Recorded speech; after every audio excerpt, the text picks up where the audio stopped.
The shift to the Middle Ages in Europe was met with a big boom in faith and religion, one that was quite formalized, structured, and hierarchical.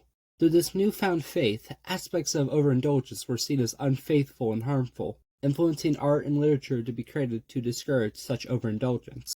Alongside this, other cultures have been analyzed to have similar motives and feelings about gluttony that align with the rigid Christian faith of Europe during the Middle Ages and the early modern period. I'll be discussing arts such as Bosch's painting, The Garden of Earthly Delights, Cosman's fabulous feasts, medieval cookery and ceremony, and other secondary sources to paint the entire picture about how gluttony was discouraged. There is an art piece called The Garden of Earthly Delights, painted by Dutch artist Hieronymus Bosch, that involves 3 panels from left to right: the Garden of Eden, populated earth of people partaking in sin, and depiction of hell or the rapture. This art was made between 1490 to 1510, putting it just right outside of the time period of what would be considered the Middle Ages for history. However, even if it's outside of the time period, it kind of serves as a transitional period between the Middle Ages and the early modern period. In the second panel, one can see many actions associated with sinful nature in Christianity. In regards to gluttony, there are a few people with fruits like strawberries and blueberries. However, these are abnormally large portions, like they are full body hugging and holding it with both hands, as well as being quite protective of it. This overindulgence in food serves as a distraction and keeps one from growing closer to God and continuing down the path that would lead to the darkness of hell, that is the third panel.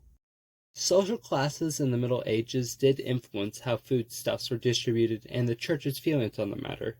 Poor people did have an edge over rich people with their lack of food, causing them to have a closer relationship with God, as they are forced to moderate, not have that pride of table, according to Madeleine Pellner Cosman in her book Fabulous Feast, Medieval Cookery and Ceremony.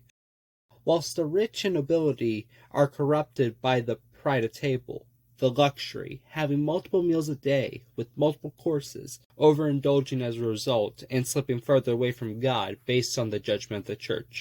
Moreover, the church felt that gluttony and lust connected with some foods. For instance, pears and pomegranates are aphrodisiacs, foodstuffs that create sexual desire. Some lovers in Europe in the Middle Ages dined naked in the baths and partook in these delectable foodstuffs that exacerbated those sexual desires, as well as wine, which does make one feel more relaxed. Having those feelings going from bath to bed may make a couple feel the urge to partake in sex before going to sleep.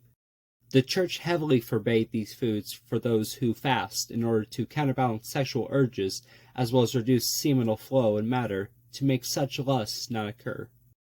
The interesting thing about this is that today's society uses fruits to describe people, mainly women, and their parts that are deemed sexual in nature. For instance, she has a nice pair of melons. Watermelon is another aphrodisiac. It contains citrulline, which is an amino acid that stimulates sexual arousal by the relaxation and dilation of blood vessels.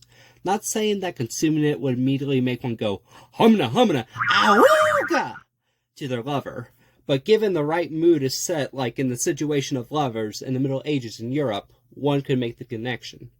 Although Christianity heavily dominated history in the Middle Ages, it is also important to analyze other religions and their takes on gluttony. For instance, Buddhism sees overindulgence of food as not only gluttony, but greed, which is considered one of the 3 poisons alongside anger and ignorance. This excessive consumption of food is considered greedy in how one takes too much for themselves and the body cannot digest it all properly. This has consequences as a result, being heart problems, fatigue, and obesity. Hinduism has a medical system called Ayurveda that relies on a natural and holistic approach to physical and mental health. In this system, there is something called the 3 doshas, Vata, Pitta, and Kapha. Vata deals with the immune system and how it fends off against diseases.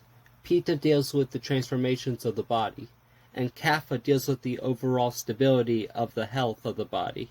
These 3 doshas have to be in balance for the body to achieve balance, kind of like homeostasis in a sense, and having too little of one or having a great amount of another can make the body more susceptible to diseases and complications, which overindulgence of food can cause. Hinduism also has general rules of eating to prevent imbalance of these 3 doshas, such as not eating food rapidly, which allows one to savor each bite as well as becoming full quicker, and not eating anything 2 hours before bed so that one's body can metabolize the food already in the stomach.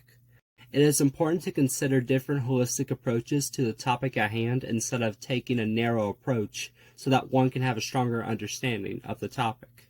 Nowadays, we have become more secular about how we view gluttony, but we are more health conscious about what we consume as well as taking steps to prevent overindulging, creating a sense of discouragement of gluttony.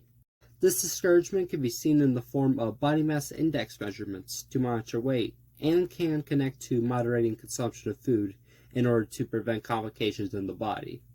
Although it is inaccurate for those whose body is composed of muscle instead of fat, it does bring about issues of imbalance in the body and being at a greater risk of having heart issues. Because of these concerns, the Middle Ages are kind of still living with us, albeit we have more information and scientific evidence to back up why these complications happen and their causes.